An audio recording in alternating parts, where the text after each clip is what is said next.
Dirty vote, dirty vote, dirty vote, dirty vote, dirty vote. Kecurangan pemilu 2024 sedang disorot publik Indonesia. Apa itu dan apa yang perlu kita pelajari dari kasus ini? Simak videonya baik-baik. Kemarin sorot kamera publik benar-benar terpusat pada sebuah film dokumenter berjudul Dirty Vote yang mengungkap kecurangan pemilu 2024 dari masing-masing paslon 01, 02, 03. Tapi yang babak belur adalah 02. Ya tidak cukup mengagetkan karena memang sebelum film itu dibuat pun kita itu sudah seperti sadar bahwa ada persoalan yang benar-benar nyata dalam kubu 02.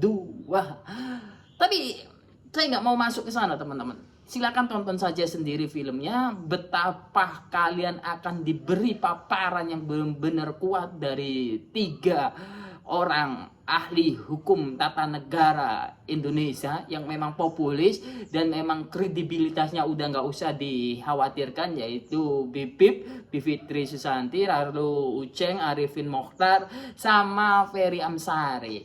Jadi ketiga orang ini benar-benar mengajak kita untuk masuk lebih dalam kepada sebuah persoalan bangsa menjelang pilihan presiden di tanggal 14 Februari besok. Silakan kalian lihat dan saksikan bersama apa yang terjadi di sana. Tapi yang menarik, teman-teman, saya ingin mengajak kalian untuk masuk lebih dalam, mengenal karakter mereka, mengenal mengapa mereka bisa sampai sepowerful itu, mengapa karakter dalam Dirty Vote itu benar-benar kayak mempunyai nyawa, kayak mempunyai aura yang bisa mengajak kalian untuk benar-benar memahami ini loh masalah yang terjadi. Itu benar-benar luar biasa, teman-teman. Apalagi ucapan dari seorang Bivitri Susanti yang mengatakan untuk mendesain model seperti ini itu nggak perlu orang pintar, nggak perlu yang bagaimana gitu. Yang diperlukan cuma 2, orang yang culas dan orang yang tahan malu. Gila, itu cukup membuat kita kayak kerasukan. Gila, ini bener ini gitu. Kayak semacam doktrin yang benar-benar ilmiah, doktrin yang kayak natural gitu, doktrin yang benar-benar kayak membuat kita tergerak untuk sadar betapa bobroknya sistem hari ini, betapa desain-desain pemilu itu kayak sudah membuat kita muak gitu. Namun teman-teman, yang bisa kita petik pelajaran dari film dokumenter ini adalah keberanian, intelektualitas, dan juga olah-olah data yang benar-benar kayak otentik gitu. Oh iya, ini loh yang saya harapkan. Saya sendiri sebagai rakyat di sini melihat ini loh yang saya nanti-nantikan, ini loh yang saya harapkan. Jadi kayak semacam diberi solusi terbaik untuk memilih paslon, memilih pemimpin dengan cara yang benar-benar luar biasa, cerdas dan berani. Saya nggak henti-hentinya untuk terus tepuk tangan dengan hadirnya film ini. Benar-benar mengajak kita untuk melihat lebih jauh, melihat lebih ke belakang. Apa sih sebenarnya yang terjadi? Itu sangat penting dalam era digitalisasi, citrasisasi seperti hari ini, teman-teman. Dan yang menarik lagi dari film dokumenter itu yang bisa kita petik adalah tentang pentingnya sebuah oposisi. Oposisi itu nggak bisa hilang.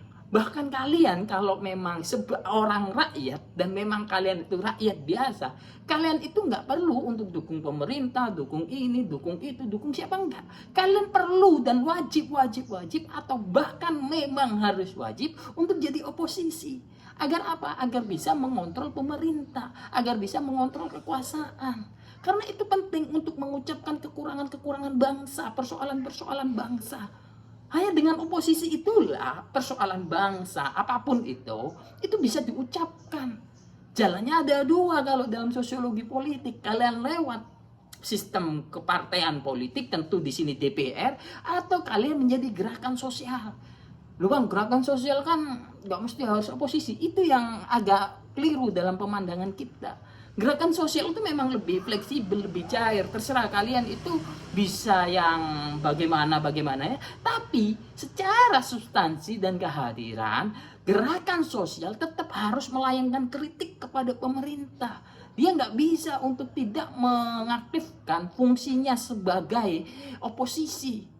Mereka bagaimanapun adalah perwakilan rakyat, mereka bagaimanapun adalah kubu di luar pemerintahan yang tugasnya sebenarnya ya tetap harus mengontrol pemerintahan, karena sejatinya mereka ini adalah rakyat yang terbentuk sendiri secara ideologi-ideologi yang sama, menjalin komunitas-komunitas, gerakan-gerakan, civil society. Itu yang harus kita pahami sebagai satu kesatuan bangsa, teman-teman. Jadi nggak bisa kalau kita itu tidak pernah berusaha untuk jadi oposisi, mendukung pemerintah, memberikan support pada pemerintah. Itu sebenarnya nggak usah diobok. Semua warga negara yang memang sudah jadi rakyat, itu ya memang tugas utamanya mendukung pemerintah. Tapi tugas yang lebih utama dari kita mengontrol pemerintah, biar pemerintah tidak overpower gitu. Dan itu kan yang terjadi selama pemerintahan Presiden Jokowi, sehingga overpowernya itu begitu terasa. Kita itu kayak bingung mau mengucapkan permasalahan bangsa ini lewat siapa gitu. Karena di gerakan sosial juga kadang tumpul, di partai politik lewat DPR juga kadang banyak lebih mirip seperti agen pemerintah. Jadi bingung kita itu. Dan kehadiran film dokumenter menjawab itu semua dengan kayak menghadirkan ini loh, bukan panduannya sebelum nyoblos gitu. Dan itu tepat sekali diucapkan setelah masa kampanye maksudnya. Jadi dia disiram gitu, ini loh, kalian kan masa tenang, saya kasih ini, silakan dibaca, silakan dinikmati, silakan dirasakan, silakan dipikirkan. Itu benar-benar kayak semacam panduan. Jadi ku harap di sini karakter yang bisa kita dapat dari film dokumenter ini adalah keberanian, intelektualitas, lalu tentang juga keoposisian gitu, tentang kritik. Wah, itu karakter-karakter mahal yang harus kita miliki sebagai rakyat gitu, teman-teman. Jangan sampai kita cuman kritik di saat hal-hal semacam ini saja, itu pun ya karena ikut popularitas, karena memang banyak yang share akhirnya kita ikutan gitu. Besoknya ya kita kayak jadi agen pemerintah lagi, ya buat apa gitu. Jadi sekali lagi kita harus sadar bahwa kita itu memang oposisi. Aku yakin ketiga orang yang ada di film dokumenter itu, Bivitri Susanti, Arifin Mokhtar, sama Ferry Amsari, itu bukan berarti mereka membenci negaranya, tidak berbuat baik dengan negaranya. Loh, mereka ini dosen, pasti berbuat baik juga pada negara ini gitu, memberikan porsi-porsi tingkah laku yang sesuai kapasitasnya gitu. Mereka pasti berbuat baik, tapi mereka tidak mau menyorot itu kan gitu. Karena mereka tahu mereka adalah rakyat, mereka adalah dosen, mereka adalah agen-agen intelektual kerakyatan, akar rumput. Itu yang mereka lebih tonjolkan sebagai orang-orang yang mengkritik pemerintah. Bukan tentang kedosenannya, bukan tentang praktik baiknya. Itu luar biasa, teman-teman. Mereka rela untuk masuk ke ruang-ruang semacam itu untuk membela rakyat, memberi pikiran pada rakyat, karena memang tugas intelektual di situ. Itulah mengapa saya selalu dorong kepada aktor-aktor pendidikan, aktor-aktor intelektual. Gak ada gunanya kita itu dukung-dukung pemerintah, karena memang tugas semua orang yang mendukung pemerintah gitu. Jadi tugas kita yang paling penting dari mendukung pemerintah adalah mengontrolnya. Lewat apa? Lewat jalur oposisi. Kalau pemerintahnya belok ya kita tegur, kalau pemerintahnya ada kesalahan ya kita coba koreksi. Terus seperti itu, teman-teman. Itu yang mahal dan itu yang banyak hilang dari rakyat kita beberapa tahun belakangan ini. Gelora oposisi, gelora kritis tidak benar-benar diaktifkan. Padahal kita itu terkadang ya agen dari masyarakat, kita intelektual. Apalagi saya ini seorang guru. Ini yang harus kita sadari bersama. Mengkritik itu tidak mesti nyinyir. Mengkritik itu tidak bisa kita anggapi iri gitu. Kritik tidak bisa kita anggapi dengki.